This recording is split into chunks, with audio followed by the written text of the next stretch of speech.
శ్రీకృష్ణ భగవానుడు శ్రీ సత్యభామ అమ్మవారి కోసం ఇంద్రలోకం నుండి తెచ్చి శ్రీ సత్యభామ అమ్మవారికి బహుకరించిన పారిజాత వృక్షము ఉత్తరప్రదేశ్ రాష్ట్రంలోని బారబంకి జిల్లాలోని కింటూర్ గ్రామంలో ఉన్నది. ఈ వృక్షము యొక్క వయస్సు సుమారుగా 2500 సంవత్సరాలుగా చెప్పబడుతోంది. ఈ వృక్ష కాండము చుట్టుకొలత 50 అడుగులు మరియు ఎత్తు 45 అడుగులున్నది.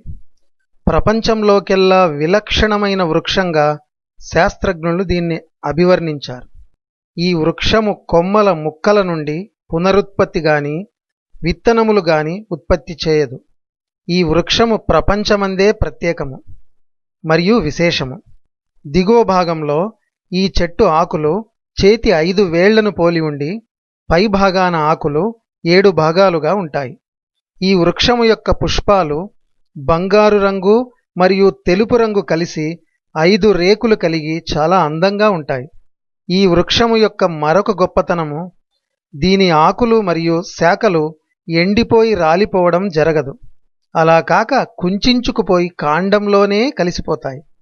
ఈ పారిజాత వృక్షము ప్రతి సంవత్సరము జూన్ జూలై నెలలలో మాత్రమే వికసిస్తుంది.